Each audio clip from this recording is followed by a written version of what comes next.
I'm Angela Kelly Robeck, host of the Empowered Principal Podcast, a part of the Education Podcast Network, just like the show you're listening to now. Shows on the network are individually owned and opinions expressed may not reflect others. Find other education podcasts at edupodcastnetwork.com.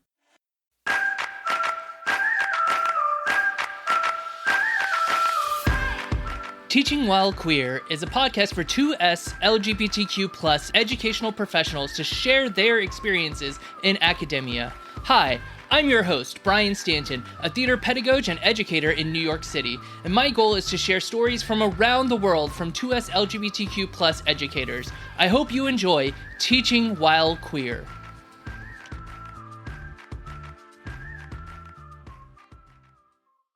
Hello everyone and welcome back to another amazing episode of Teaching While Queer. I'm so excited today to have Gerilyn Brault on with me because not only is she fantastic, but I had the privilege of working with her when I worked at SeaWorld in San Diego. Hi Gerilyn, how are you?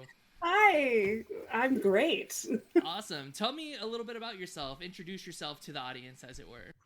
Yeah, so my name is Gerilyn Brault. My pronouns are she, her, hers, and I identify as part of the bisexual, pansexual community.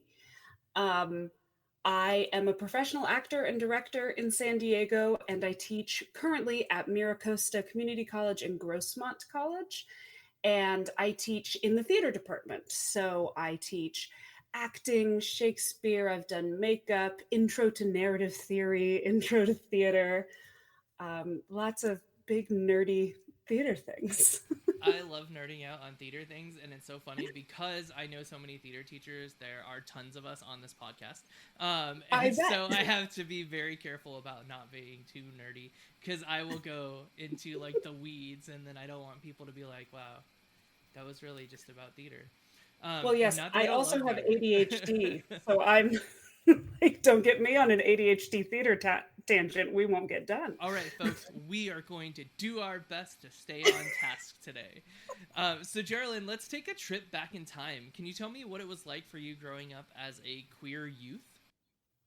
Yeah, for me, it's really interesting. I didn't come out until I was in my 30s.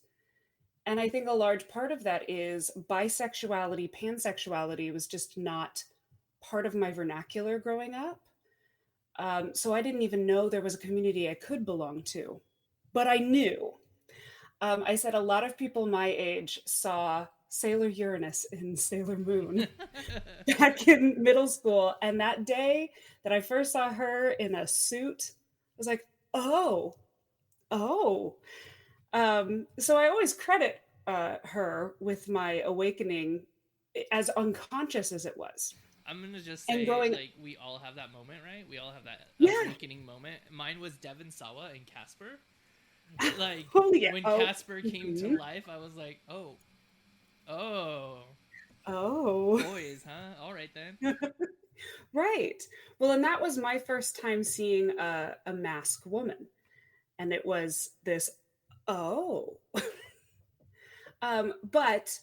I just kept thinking, but I also like men, so tra-la-la, most of my life. But I found myself constantly wondering and like, why am I so comfortable with that idea?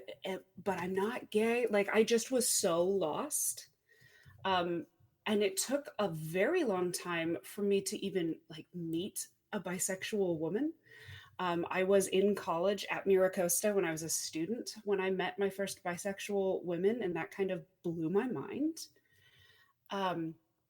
But I, like, looking back, I know it influenced everything about me. And also being in theater, which has a supportive community around queerness. I had been surrounded by the queer community my entire life.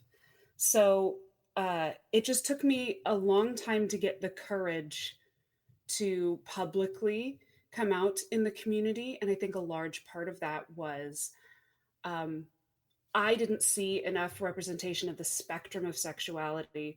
So I then became inspired to be out and very open with my students because I wish I had seen me earlier. I agree. I think that there was a time, especially in our lives when we were younger, where bisexuality was like stigmatized in a sense that it was like you can't be bisexual, you're either straight or gay. So either Right. it's a stepping stone or like it Yes. doesn't exist, right? And Well, and it is really interesting because we do still see that, and so much of it is rooted in the patriarchy, as so many things are, because of the assumption that bisexual men are really gay and that bisexual women are just going through a phase and will end up with a man, creates the man as the goal. And so it's really interesting that we are still working to dismantle that. absolutely. Can we dive a little bit into your identity? You had mentioned like bisexual, pansexual. So were those things like inclusive for you, or did you find yourself evolving as the terminology evolved? That's a great question. I always I've always said I'm attracted to healthy masculinity, not toxic masculinity. But and that doesn't know a gender. So when I was first coming out as bisexual, I thought that that included the trans community and the non-binary community. And so, to some people, that term still does, which is why I still use it. But also, getting people to wrap their heads around the concept of bisexuality is so complicated that I tend to gravitate towards the more known word out of education fatigue. But um, but the more and more common pansexuality is, I think it's important that I use both, um, to also be inclusive. And so I'm using the term that people are most familiar with, but also starting to use that term combined with pansexuality so that people feel they could ask me, like, oh, wait, I don't know what that one means. Um, and yeah, it's an interesting discussion within the bisexual community because some people are like, well, bisexual does mean pansexual, and other people are like, bi means two. So so it's an evolving topic, and I do feel like eventually we'll probably really merge away from bisexual into pansexual for those of us who are open to all genders. Um, so I'm just using it more and more.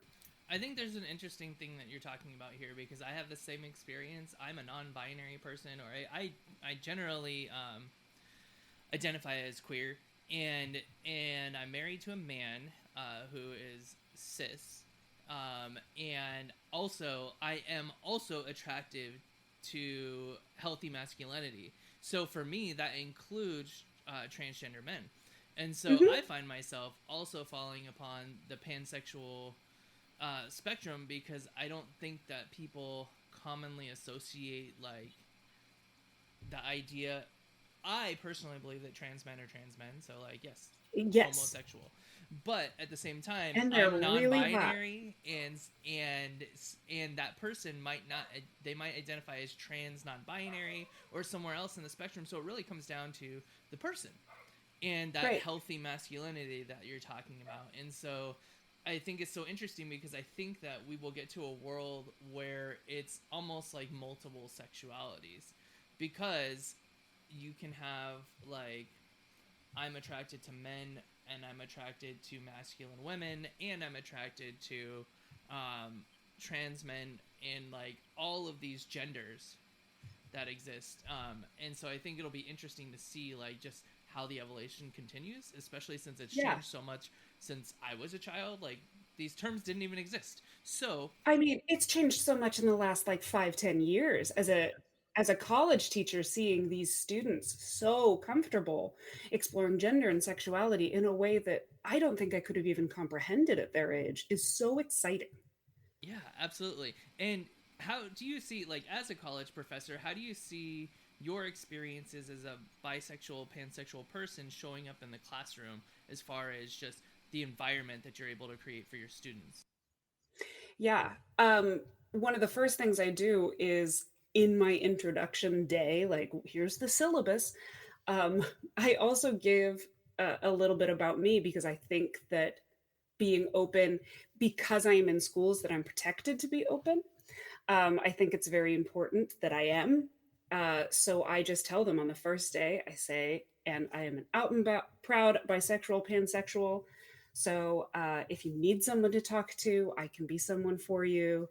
And then I also disclose because I'm in the disabled community, and I think that's really important. And being open on the first day invites conversation, but it also invites a safe person.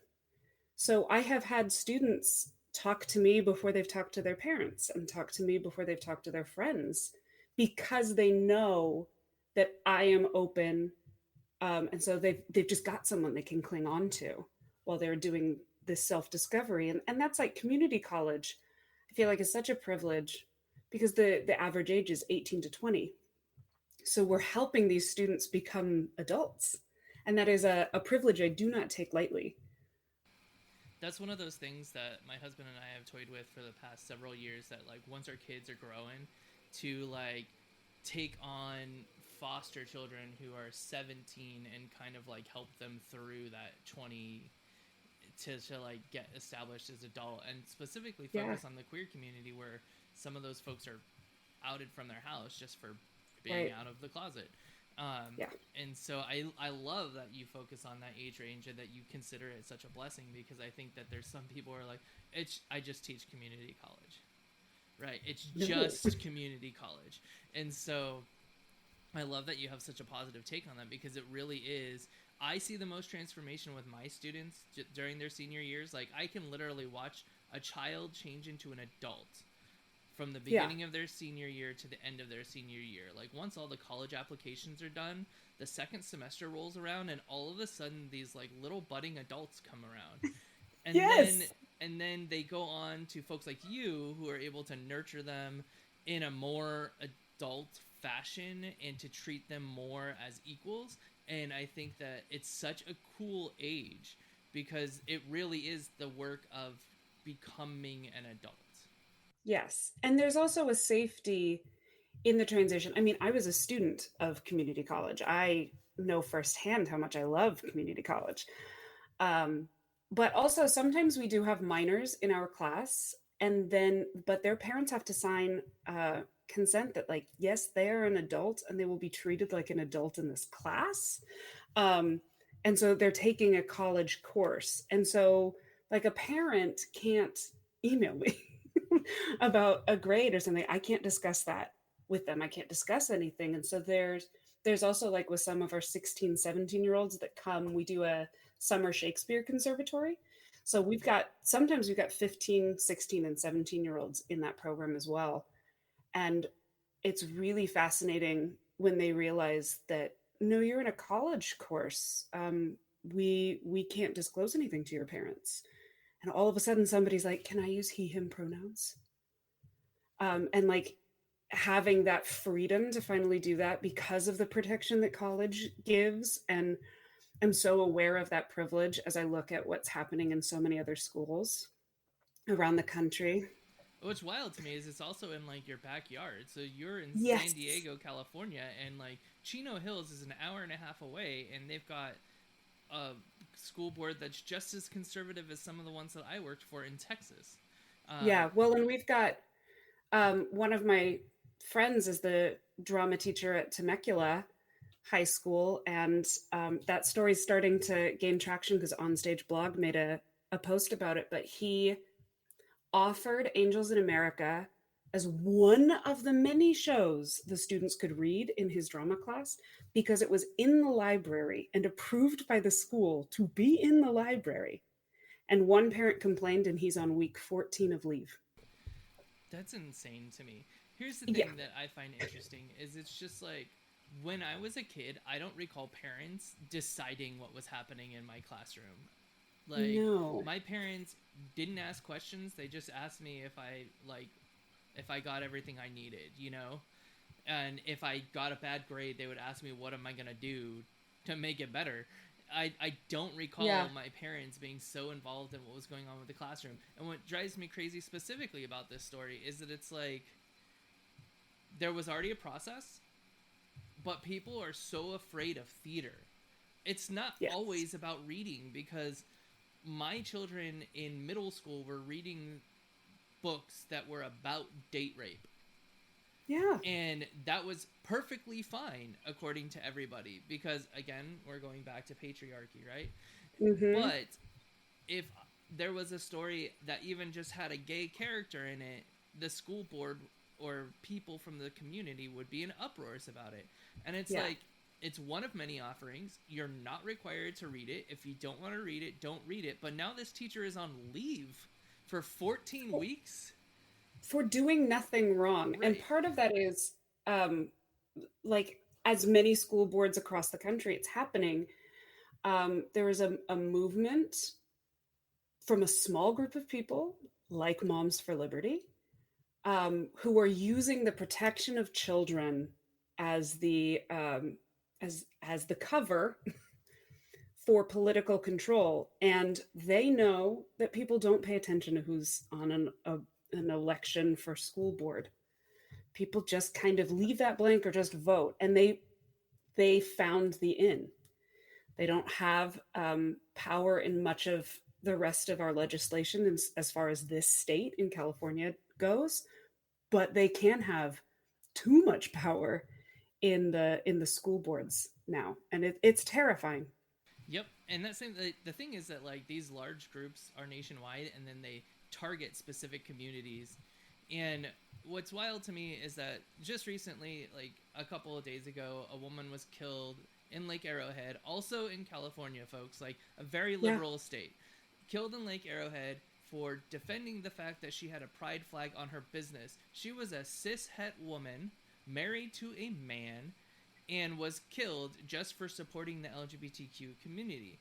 And what's wild is that these same groups are now posting about teachers having pride flags in their classrooms as a, you saw what happened here, you better take your pride flag down.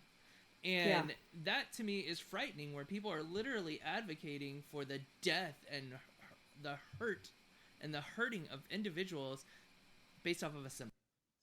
Yeah. It's the combination of the swelling hate and this small movement finding its way in, and also our gun legislation puts our country at a specific risk, and that's something. I was a student at Purdue University in my grad school when somebody brought a gun on campus and killed someone, and there was a that same semester a student was upset with his grade and threatened to kill the teacher.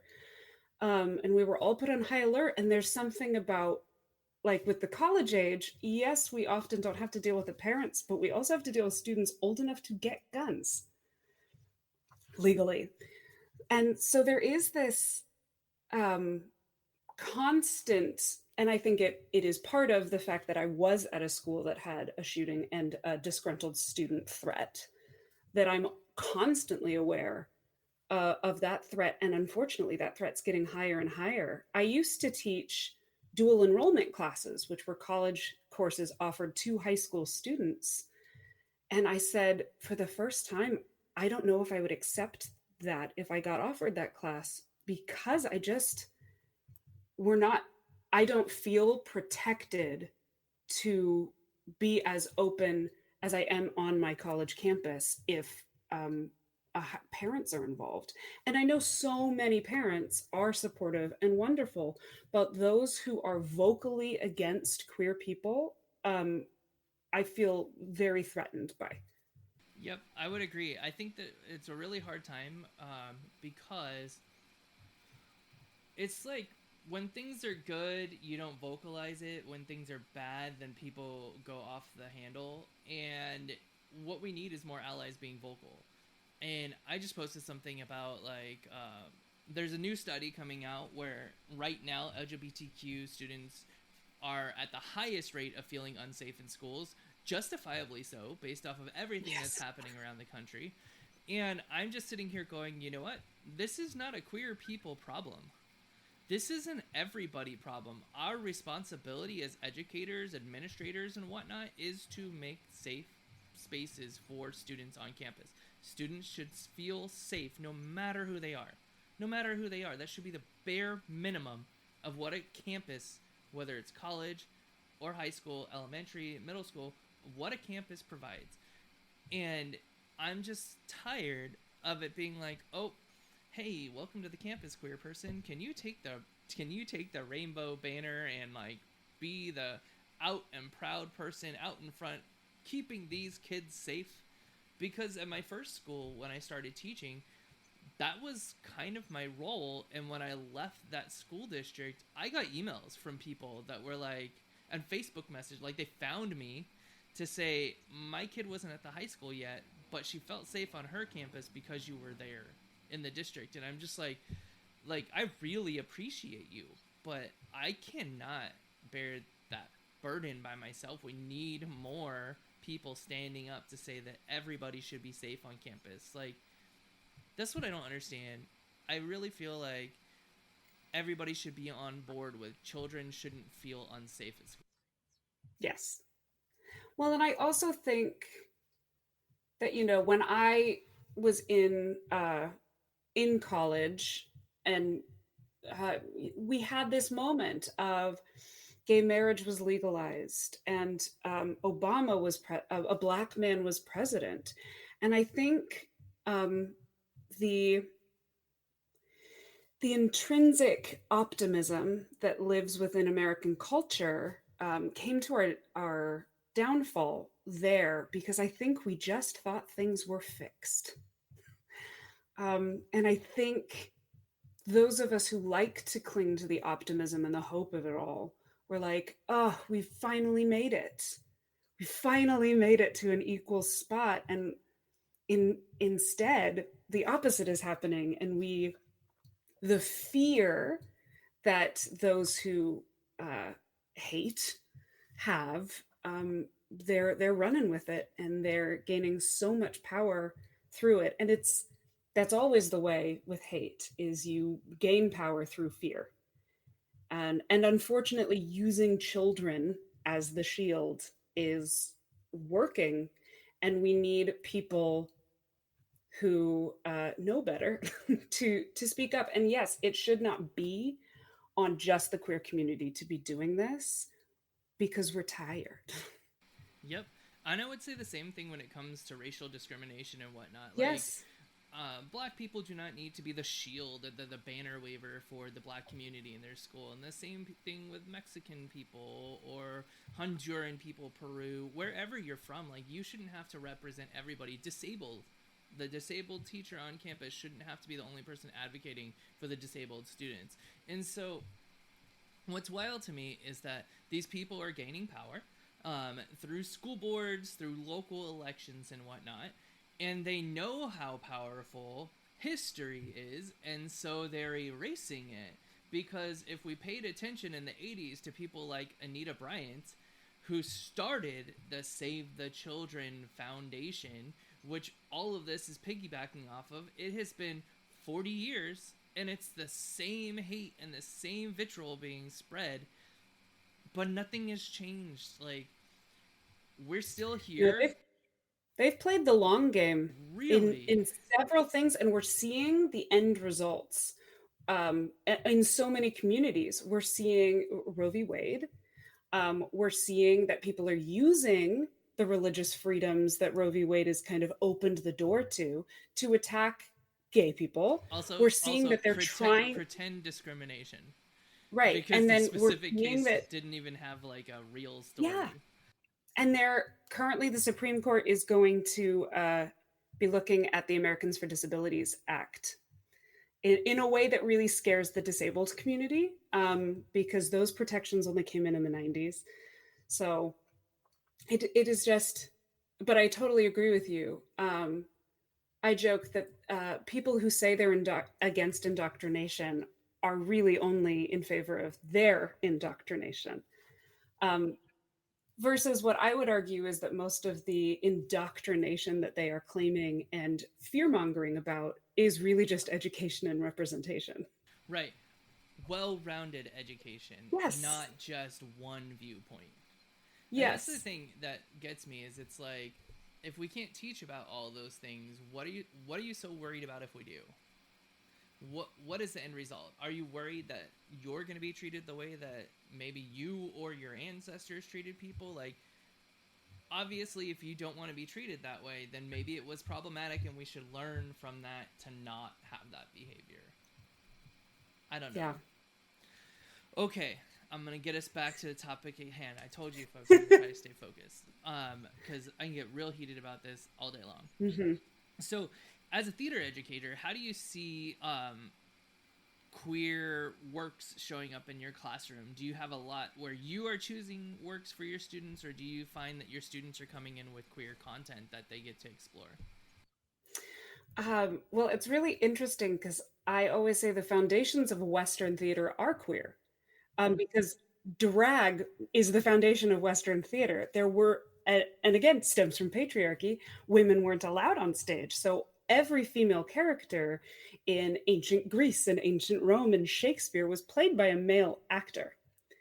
So, because I teach a lot of Shakespeare, I do like to remind them of that even when a female is speaking in a Shakespeare show or an ancient Greek show, the audience is aware that a male was portraying that female. So any discussion of gender is already layered, in a way that in modern times we forget about, because we do cast female identifying people as female identifying characters. But that wasn't the case. And I like to point out in plays like Twelfth Night and in As You Like It, where there is a female character dressing as a man, and another man is falling in love with that person he thinks is a man until the very last scene, where it's, surprise, I've been a woman this whole time. And he's like, great, we'll get married. He had to have been questioning his entire worldview and his sexuality up until that point, because he's ready to marry this person the minute he finds out he can. And so, I don't end up teaching, because of the nature of the student learning outcomes and things. Most of the things I do talk about are the classics in my Shakespeare class, but I just like to constantly remind them how queer Shakespeare is. And I mean, even the idea of sexuality was so much looser in the Greek and Roman times too. I mean, we talk about Shakespeare, Julius Caesar. I played Mark Antony in college, and I remember researching, and I was like, oh, he is bisexual. He has documented BCE historical documents saying that he was with men and women. It's wild to me how people are like, this queer thing is so new, and I'm like, you just need to read a history book. Like, yeah. There's so much documentation that exists that proves that it's not. Right. Well, and how much queer erasure there is in history, where they're like, they never married, but they did live with their best friend. Yes, the infamous best friend. Yes, they shared letters so often. When I did my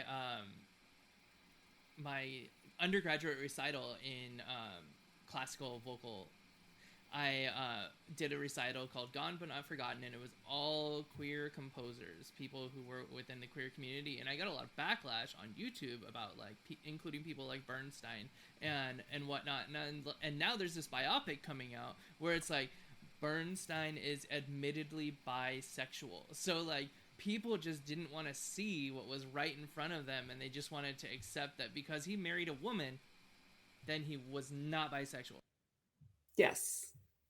We see that still happening, particularly with bisexual women who are celebrities that marry men. They get constantly asked, so are you no longer bisexual? It's just like, yep, and they just turned it off. I put that ring on and it just turned right off. Yeah. Well, and they usually say, are you no longer heterosexual once you get married? What kind of question is that?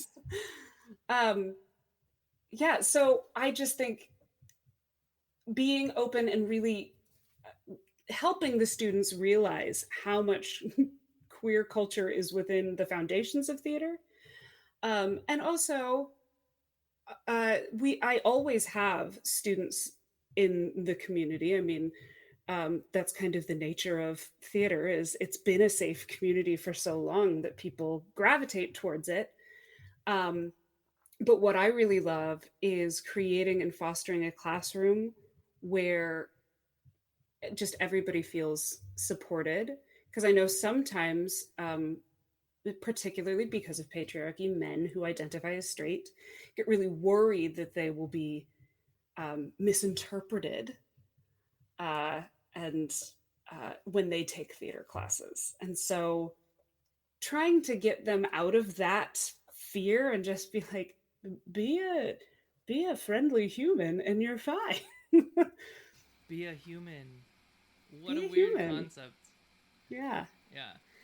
And some of the plays that I have um, do involve the queer community. What I tend to do is try and find or guide students towards pieces for their identities.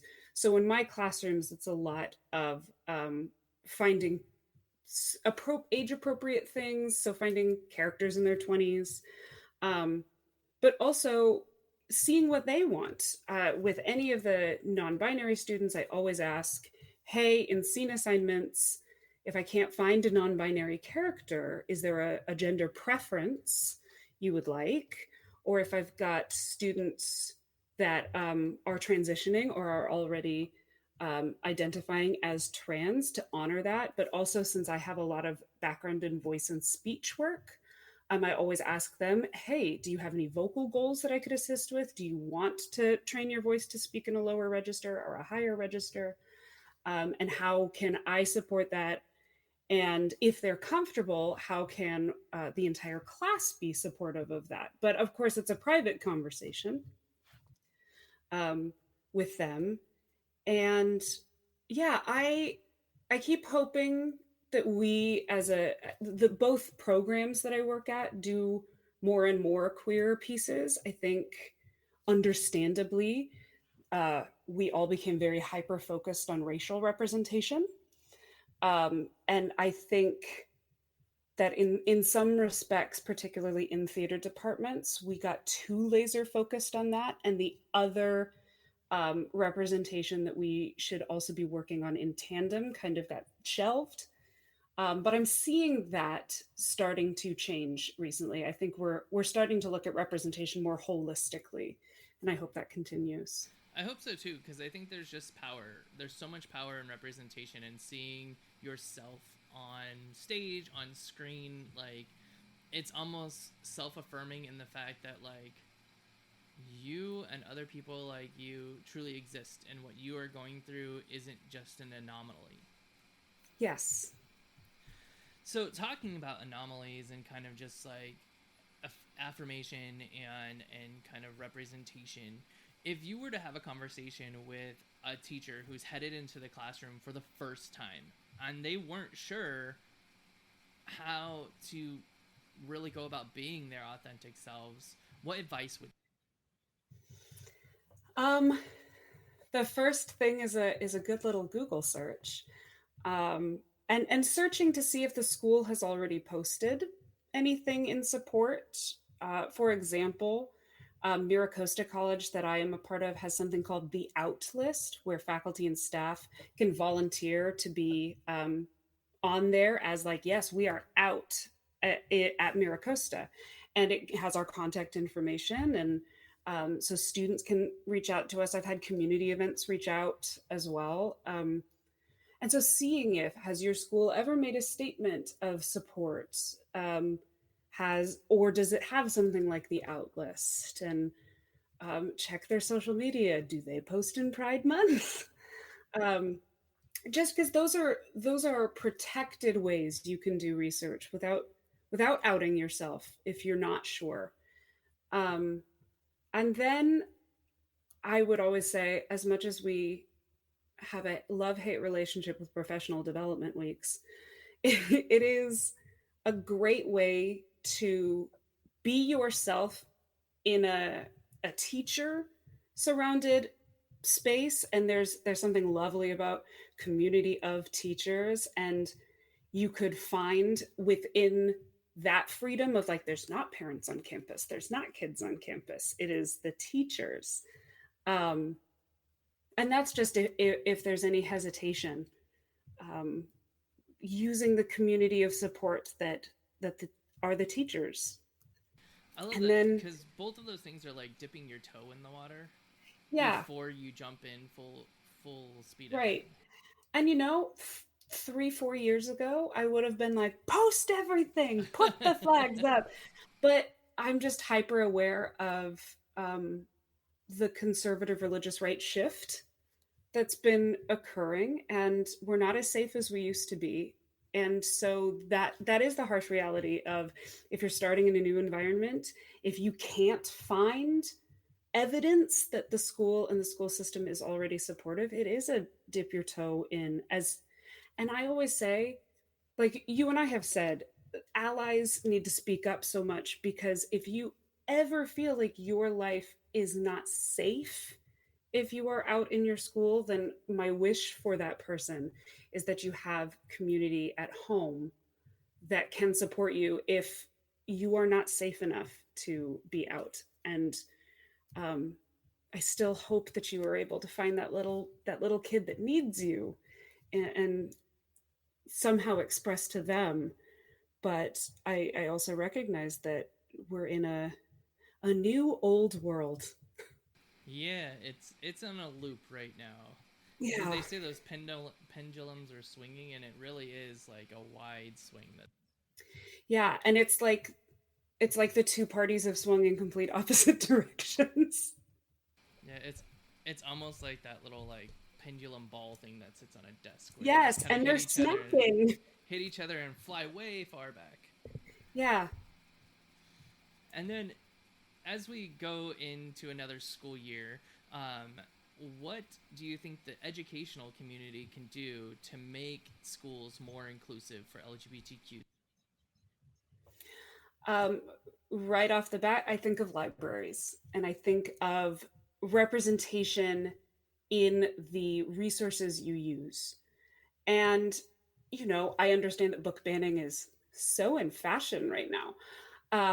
But just looking at what you use in the classroom, not only for queer people, but also for people of all abilities and people of all races. Are you only using books by white male authors? Is there something you can do to put an author of color in your work, or a theorist that identifies as female? Or if you're talking in a history class, do you mention Americans with Disabilities Act and all the work they did in the 70s, 80s, and 90s? But again, you could do everything by the letter of your school, like Greg Bailey did in Temecula, and you can still be put on leave right now. So um, you do what you can, and then you find the parents that support you. I agree. That that It's so Temecula depressing, thing. but yeah, It's like I read about that, and knowing now, you've provided me with more information. There's like knowing that it was already on an approved list, it was in the library and yeah, readily accessible, and that just blows my mind because it's like there's no winning. right. I mean, I had forms that I filled out before I did any shows saying like, will this show have explicitly sexual content? And I'm like, am I like, I treat these children like they're my children. Like, do you think Yeah. I'm gonna put them on stage like having sex? Like, Well, that's real gross, man. and also, it is the struggle to increase representation in theater, especially, is there's often language and content in modern plays that some people don't deem appropriate. So we're getting better representation for people of color and for women and for queer people in plays, but often their material is too adult. And so there's also kind of part of me that's like, I think those shows are valid, but there's also this little part of me that's like, hey, modern playwrights, is there a way we could tone down the language in just like write that piece and then write a piece that you could do at a school? All right, this message goes out to Becky Albertalli, who like creates all this wonderful like non-fiction, or no, sorry, fictional high school queer stories that are not Yes. sexual. Like Yes. you need to team up with a playwright, honey, and start getting these Yes. things on stage. Like I would love Yeah, to because see like I what if it's even helped. us, the Right. play, or Love Simon as a play, and these things are like Yes. explicitly not sexual, despite Yes. being about quote unquote sexual orientation. Right. Because that's even a struggle just with adults for theater, is some of these patrons really don't like language. And so it is hard sometimes to want to tell these beautiful queer stories, but if they're dropping the F word every 5 lines, I can't put it up. So yeah, there's an interesting, so that's my plea to theater is we need more. We always need more representation, but if we could also be mindful to also be thinking about, I'm going to write a representative show that is family friendly. Absolutely, because all audiences should be able to enjoy queer things, not just Yes. explicitly adult audiences. Because queer stories are families, so they can be family friendly. I'm going to be having some articles coming up about queer family in theaters. So, Good. spoiler, it's Can't wait to coming, read. folks. It's specifically about how there's so many musicals that are dealing with queer family, but then like there are very few plays that are about Yes. queer family, and it's just like that's again Well, representation is important. I am a part of a queer family. I am a queer parent, and I can't watch myself in a play right now, but there are several musicals where I could be a drag queen, right. or I could be a trans person, or I could be an overbearing dad in a musical about children who are doing a spelling bee. Stereotypical, like these are all the roles that I can have, but you won't ever see me in that space. Like Yes. it's not a Well, realistic depiction of queer family now. and I was just in at Diversionary Theater, which is the third oldest queer theater in the country, is down in San Diego. And I just did Head Over Heels, the musical. And so many of us were realizing that that was the first time that our queer stories were told through joy. Yep. And y'all, that's a fantastic musical. Even if you're not like a theater person, you're like, It's what are so you good. talking about? It's the Go Go's, guys. It's the Yeah, Go Go's. It's so their good. music from the '80s put into a story. It's like Yeah. And so I definitely just check it think, out. yeah, and then just encouraging storytelling of joy. We don't need to always trauma dump.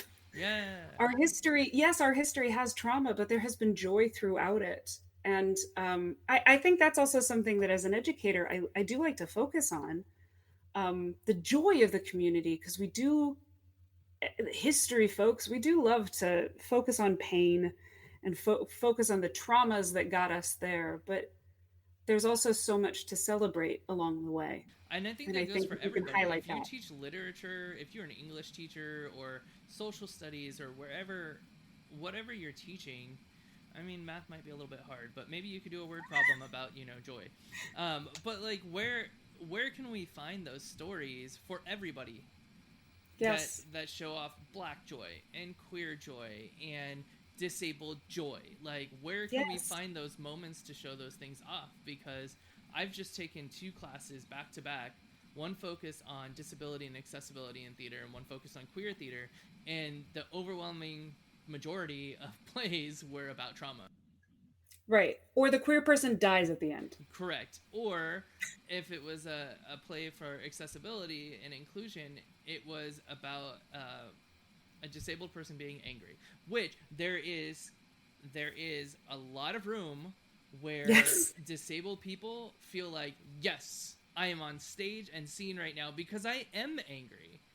Yes. But I don't want those folks to also forget that they have moments of joy. And where can we see that Right. on stage and it's not anger 100% of the time? Yeah. And yeah, so to like way circle back to what I hope for educators is just to evaluate the stories that you are telling in your class. And yes, even in math, if it's a family in your work, in your problem, um, just seeing what are you representing in your room, and just constantly searching for ways that keep you safe as an educator, that you can increase representation. Yes, absolutely. So, Gerilyn, we've reached the part of this interview where you get to ask me a question. So I am all ears.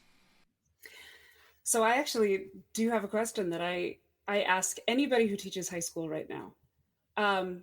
We are noticing at the community college level, particularly in theater, where we teach vulnerability as part of our curriculum, and especially after the pandemic, we're noticing a difference in social emotional development. Then I know some of my colleagues have been teaching for 40 years, and they're like, we don't know how to help them. And so, as somebody who is seeing them burgeoning into the adults that we then receive with love, what can we do at the college level to help foster this generation of students that's growing up so aware of all the bad and growing up in this world? How can we as college professors help them? This is such a double-edged sword, because that same conservative community is now going from like queer people are groomers to social emotional learning is grooming. So it's like, it's a catch-22. It really sucks to be an educator right now. But yeah, my mom works in child development, and there are areas where, as she teaches, she cannot say the word social emotional development. yeah, right? It's wild. And especially after the pandemic, because isolation changed what that means for everybody. Isolation and yet being connected to the world at the same time was such an interesting duality. Absolutely. So my biggest advice, and the things that I do to kind of like check in with social emotional health of my students, is one, I do check-ins. And that could be like a simple, like sometimes it's a QR code on my screen where they can just use their phone and give me like what's the weather like today, and I've got like pictures of like sunny, rainy, hurricane, tornado, like different things. Would you care to share more? Do you want me to have do you want to have a conversation about this later?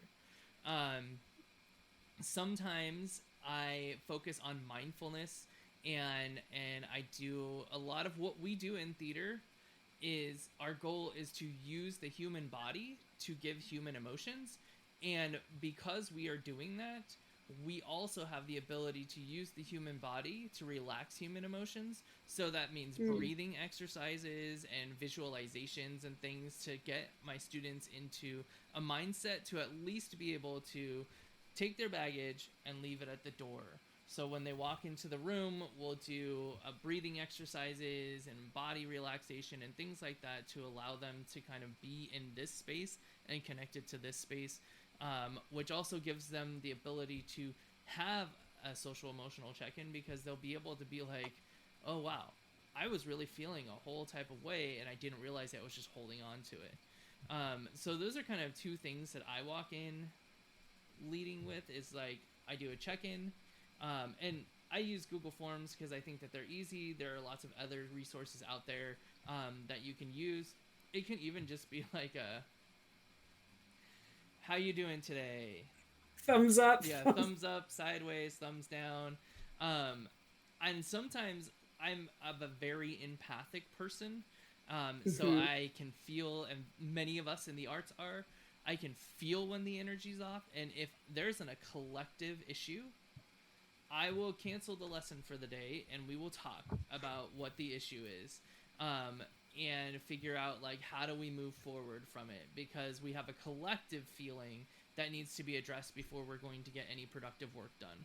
And so I think those three things are like easy to implement things, and I know especially for the high school and middle school, elementary level, we've got timelines and we have schedules and we have to be hitting these certain markers, but taking a day or 30 minutes or 40 minutes of your time and talking with your students about something that they are feeling is, one, going to create a stronger relationship between you and your students, so that they're going to feel comfortable talking to you when they have those moments that they need some help.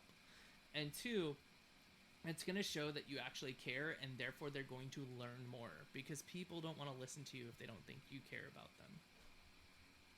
Does that answer your question? It does. Yeah, that's helpful. I think that when you use the check-in in my classes, it's harder when I do asynchronous online, for sure. But my in-person classes, I can for sure implement that easy. And I think asynchronous online is like, I mean, allow the option, and if people take it, then they take it, and if not, they don't. Yeah. Then, you know, you put it out there that you want to check in with people. No, I think that's great. Yeah, I could even just do a Google form that's just there on the page that, like, if you need to talk to me about anything, here you go. Yep, absolutely.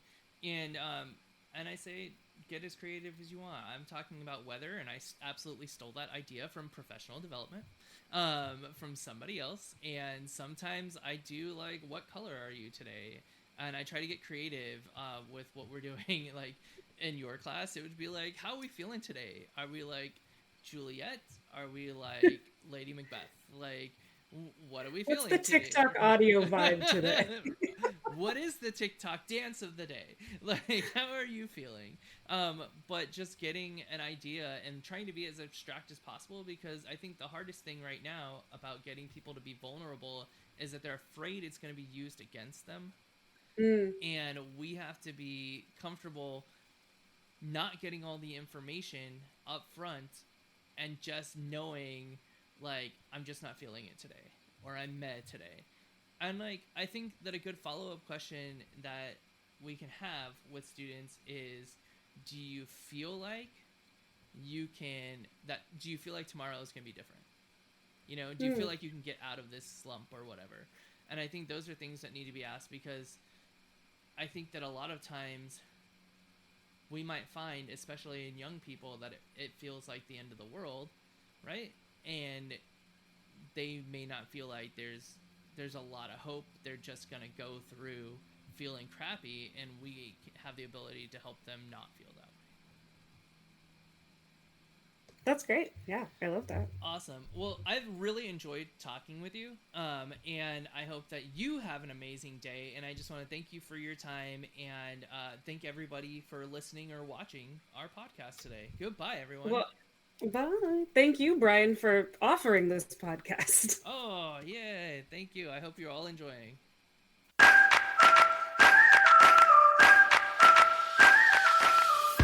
Thank you for joining us on this episode of Teaching While Queer. I hope you enjoyed it. If you did, make sure to subscribe wherever you listen to your favorite podcast. Leave a review, and that would help out tremendously. You can also support the podcast by going to www.teachingwhilequeer.com and hit support the show. Thanks so much, and have a great day.